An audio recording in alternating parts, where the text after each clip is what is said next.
नमस्कार, जय हिंद दोस्तों। मैं प्राणेश मौर्य स्वागत करता हूं अपने YouTube channel current affair with Pranesh में। हमारे वीडियो को प्राप्त करने के लिए या फिर वीडियो का लिंक प्राप्त करने के लिए आप हमारे टेलीग्राम चैनल पर जुड़ सकते हैं, जिसका नाम है करंट अफेयर विद प्राणेश। या फिर हमको व्हाट्सएप या टेलीग्राम पे आप मैसेज कर सकते हैं। हमारा व्हाट्सएप और टेलीग्राम नंबर है 7398767471। ठीक, आज हम हिंदी साहित्य के अंतर्गत बात करने वाले हैं एक ऐसे कवि की या एक ऐसे लेखक की जिसकी कविताएं आप सुबह को पढ़िए तो पूरा दिन मुस्कुराते हुए बीतेगा, और जिसकी कविताएं शाम को पढ़िए तो पूरे दिन की थकान दूर हो जाएगी। आज हम बात करने वाले हैं हिंदी साहित्य के अंतर्गत मुक्तक छंद के जनक और चतुष्टाय के 4 स्तंभों में से एक स्तंभ की, जिनका नाम है सूर्यकांत त्रिपाठी निराला। तो चलिए बिना देर किए हम बात करते हैं आज के वीडियो में सूर्यकांत त्रिपाठी निराला जी की जीवनी के बारे में। तो इसको हम रफ कर देते हैं और उसके बाद हम शुरू करते हैं आज का वीडियो।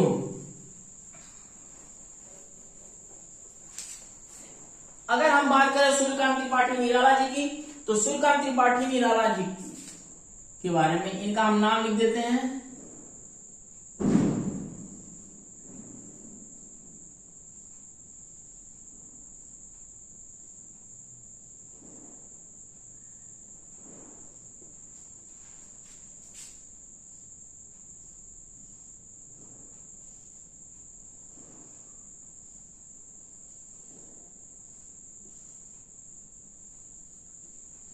सूर्यकांत त्रिपाठी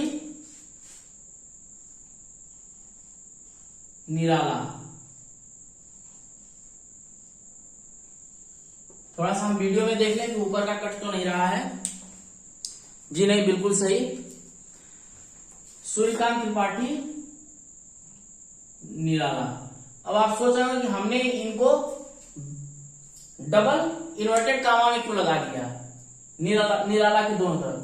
तो दरअसल सूर्यकांत त्रिपाठी निराला जी के साथ ये जो निराला लगा हुआ है, ये उनको निराला उपाधि दी गई थी। ठीक, ये एक सूर्यकांत त्रिपाठी निराला जी की बात करें तो एक अवसरवादी कवि थे। जहां जैसा अवसर आता था वैसे इनकी कविताएं होती थी, वैसा इनका लेख होता था, वैसा इनका पद्य होता था, वैसा इनका गद्य होता था। अगर बात करें हम सूर्यकांत त्रिपाठी निराला जी की, तो इनका जन्म हुआ था, जन्म की बात करें तो सूर्यकांत त्रिपाठी निराला जी का जन्म हुआ था 21 फरवरी 1899 को। कब हुआ था? 21 फरवरी 1899 को। अगर जन्म स्थान की बात करें तो जन्म स्थान था मेदिनीपुर। ठीक, मेदिनीपुर।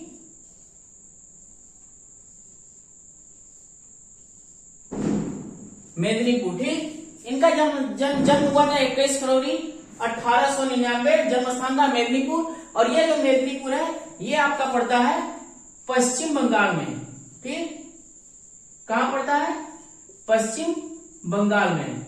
और बात करें पश्चिम बंगाल की, तो पश्चिम बंगाल की राजधानी है कोलकाता, और यहाँ के मुख्यमंत्री हैं ममता बनर्जी। ये बंगाल की खाड़ी से सटा हुआ एक भारत का राज्य है। ठीक, अब बात करें इनकी मृत्यु की,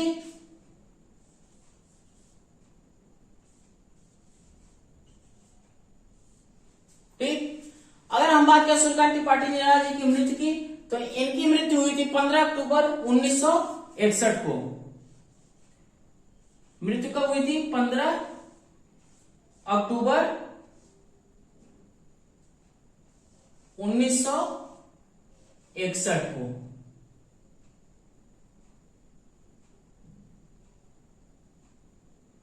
अक्टूबर 1961 को।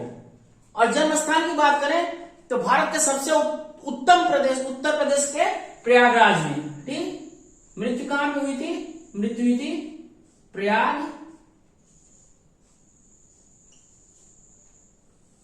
जो कि पहले इलाहाबाद के नाम से जाना जाता था, और अब जो है कि इसका नाम पड़ गया, बदल करके रख दिया गया है प्रयागराज। ठीक, सूर्यकांत त्रिपाठी निराला जी का जन्म 21 फरवरी 1899 को मेदिनीपुर पश्चिम बंगाल, और मृत्यु 15 अक्टूबर 1961 को प्रयागराज में हुई थी। ठीक, ये क्या थे? तो ये एक अवसरवादी कवि थे। ये क्या थे? तो ये मुक्तक छंद के जनक थे। ठीक, ये क्या थे, तो ये सूर्यकांत त्रिपाठी निराला जी क्या थे, तो ये एक चतुष्ठाय के 4 स्तंभों में से एक थे। बात करें चतुष्ठाय के चार स्तंभों की, तो जो भी 4 स्तंभ हैं उनकी जीवनी हम पढ़ेंगे। और लगेगा तो ये भी आपको बताते हैं, जो चतुष्ठाय के 4 स्तंभ थे उसमें थे सूर्यकांत त्रिपाठी निराला जी, जयशंकर प्रसाद, ठीक, सुमित्रानंद पंत और महादेवी वर्मा। ठीक, तो सूर्यकांत त्रिपाठी निराला जी का ये था जीवन परिचय। और इसके बाद जो है कि क्या कहते हैं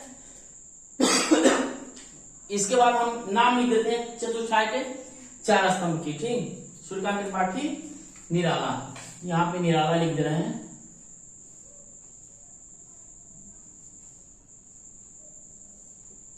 ठीक, ये हमने लिख दिया। उनका पूरा नाम सूर्यकांत त्रिपाठी निराला। अगर चतुष्ठाय, ठीक, क्या अगर बात करें चतुष्ठाय की,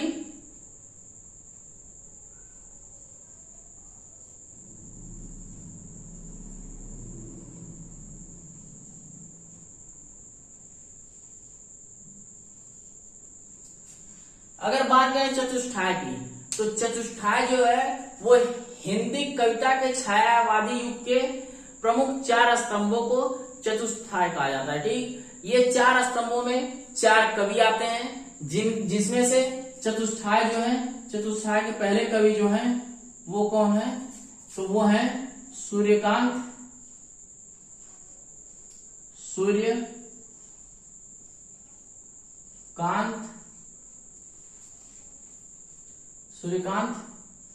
त्रिपाठी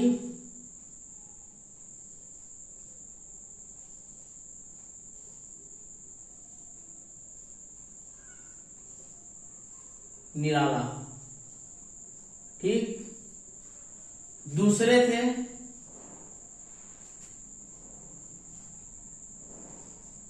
जयशंकर प्रसाद।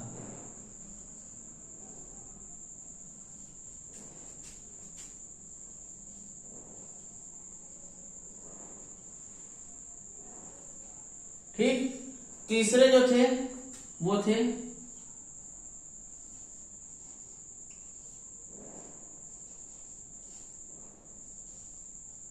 सुमित्रा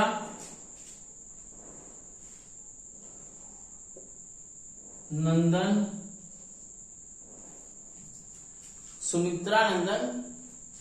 पंत। सुमित्रानंदन पंत। और चौथे थे, जो चौथे स्तंभ थी वो एक महिला लेखिका थी, या यूं कहें एक महिला कवयित्री थी, जिनकी कहानियां शायद कोई ऐसा बच्चा हो जो न पढ़ा हो, क्योंकि यूपी बोर्ड में 1 से लेकर के 12 तक के बीच में हिंदी के किसी न किसी क्लास में इनकी कहानियां अवश्य होती हैं। और इस महान लेखिका का नाम है महादेवी वर्मा। ठीक,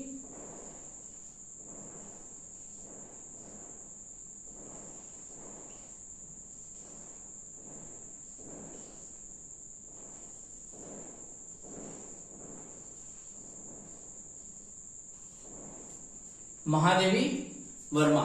तो ये थे हमारे चतुष्ठाय के 4 स्तंभ या 4 कवि या 4 लेखक, और जिनके नाम इस प्रकार हैं। ये चतुष्ठाय जो थे ये हिंदी कविता के छायावादी युग के प्रमुख 4 स्तंभ थे। ठीक, और इनका आप स्क्रीनशॉट ले लीजिए। इसके बाद हम बात करेंगे सूर्यकांत त्रिपाठी निराला जी के प्रमुख काव्य संग्रह की। ठीक, स्क्रीनशॉट आप लेना चाहे तो ले लीजिए।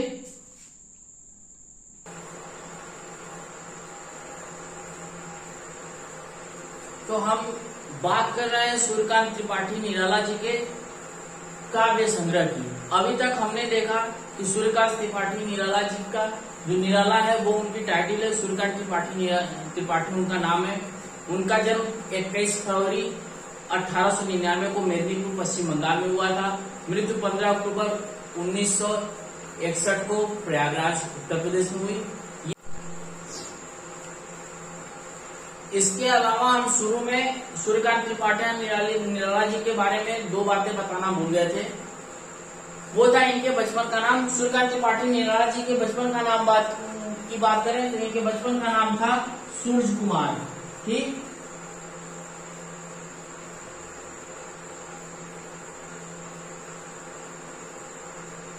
सूरज कुमार था। और इनके पिताजी का नाम बात करें तो इनके पिताजी का नाम था राम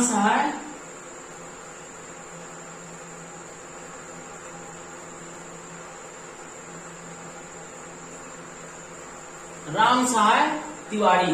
ठीक,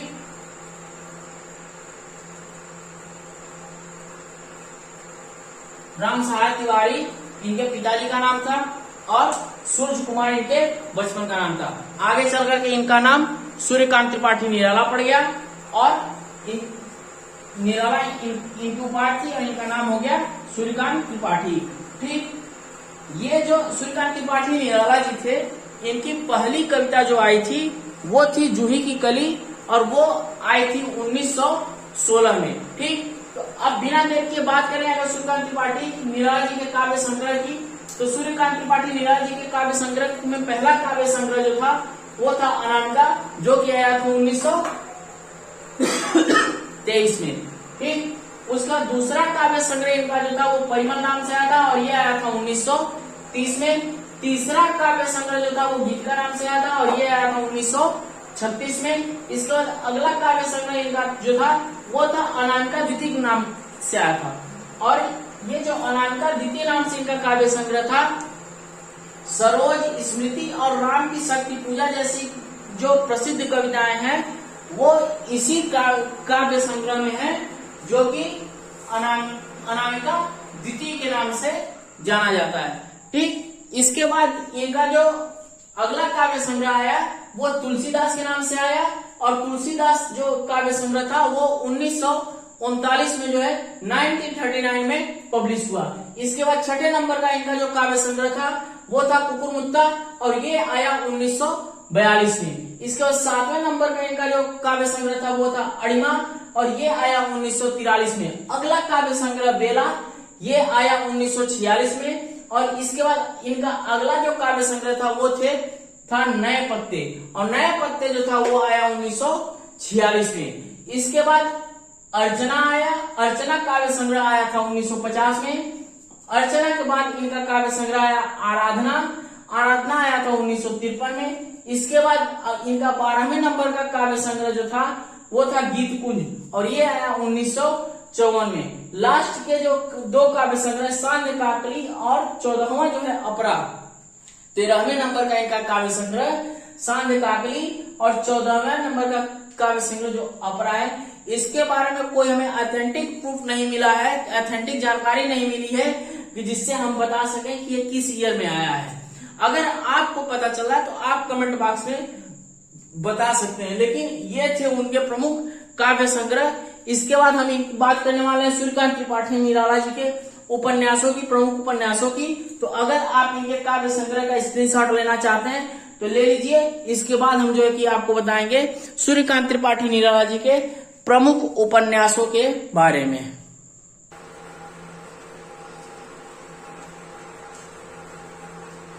अब हम बात करने जा रहे हैं सूर्यकांत त्रिपाठी निराला जी के उपन्यास संग्रह की या उपन्यासों की। तो इनका जो पहला उपन्यास था वो था अप्सरा। ठीक, और अप्सरा उपन्यास इनका आया था 1931 में। इसके बाद इनका अगला उपन्यास था अलका और अलका आया था 1933 में। अलका के बाद इनका जो उपन्यास आया था वो था प्रभावती और प्रभावती आया था 1936 में।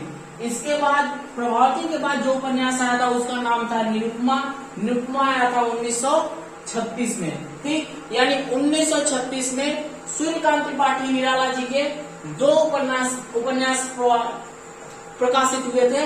उसमें से पहला था प्रभावती और दूसरा था निरुपमा।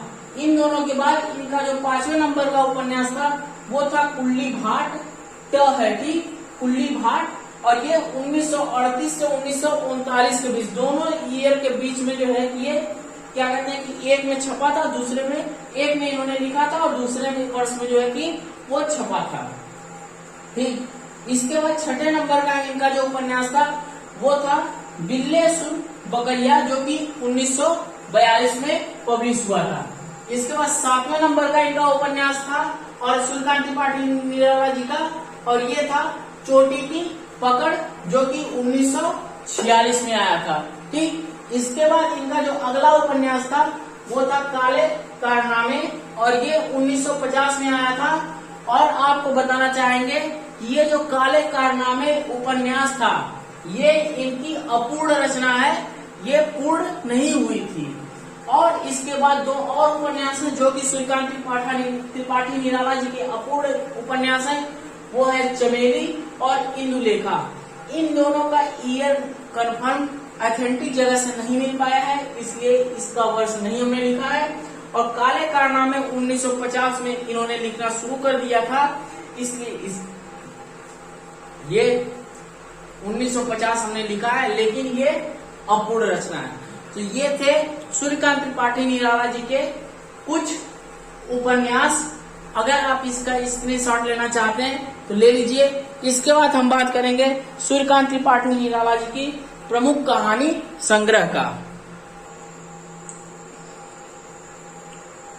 अगर हम बात करें सूर्यकांत त्रिपाठी निराला जी के कहानी संग्रह की, तो इनकी कुछ कहानी संग्रह इस प्रकार है, जिसमें से पहला है लिली, ये आपका 1934 में आया था। इसके बाद दूसरा है सखी, ये 1935 में आया था। इसके बाद तीसरे नंबर का इनका जो कहानी संग्रह था वो है सुकुल की बीवी। सुकुल की बीवी जो कहानी संग्रह है ये आपका आया था 1941 में। इसके बाद इनका चौथे नंबर का जो कहानी संग्रह है वो है चतुरी चमार, और चतुरी चमार जो कहानी संग्रह इनका वो आया था 1945 में। और उसके बाद इनका 5वें नंबर का कहानी संग्रह है वो है देवी। इसके भी वर्ष में जो कि हमें ऑथेंटिक जानकारी नहीं मिली है, इसलिए अगर हम बात करें सूर्यकांत त्रिपाठी निराला जी के निबंध या आलोचना की, तो इन्होंने जो निबंध या आलोचना जो पहली थी वो था रविंद्र कविता कानन, ये आलोचना थी। और ये जो कि 1929 में इन्होंने लिखा। उसके बाद प्रबंध पद्म इनका था, ये 1934 में था निबंध। इसके बाद जो इनका अगला निबंध आया प्रबंध प्रतिमा, ये 1940 में आया। इसके बाद चाबुक, ये आलोचना थी, ये 1942 में आया। इसके बाद इनकी एक आलोचना आई चयन, जो कि 1957 में आया। इसके बाद संग्रह नाम से इनका जो है निबंध आया, वो था 1963 में।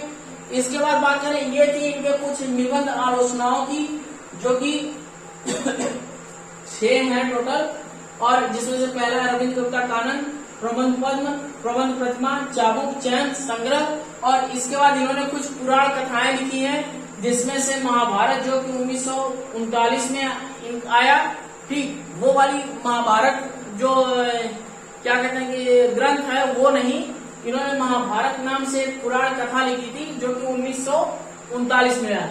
इसके बाद रामायण की अंतर कथाएं लिखी, जो रामायण के अंदर की छोटी छोटी कथाएं हैं उसको इन्होंने अपने भाषा में छोटे छोटे पार्ट में लिखा है। और ये रामायण के अंदर कथाएं जो है ये 1956 में आई। इसके बाद हम बात करेंगे बाल साहित्य की और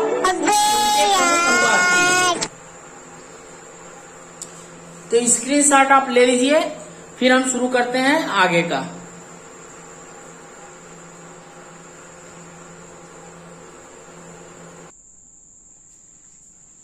अगर हम बात करें सूर्यकांत त्रिपाठी निराला जी के बाल साहित्य की, तो इन्होंने 4 बाल साहित्य लिखे हैं, जिसमें से पहला है भक्त ध्रुव, जो कि 1926 में इन्होंने लिखा।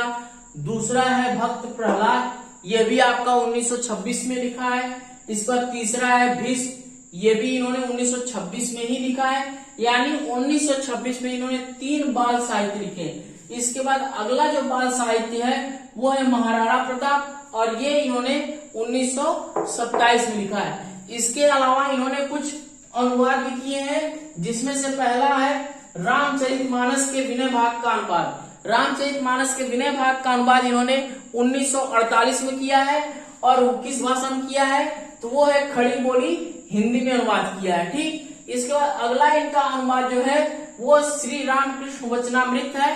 ठीक, और श्री रामकृष्ण वचनामृत का इन्होंने अनुवाद 3 खंडों में किया है। और किस भाषा में किया है? तो भाषा है खड़ी बोली हिंदी। तो ये थी जो है कि सूर्यकांत त्रिपाठी निराला जी की जीवनी।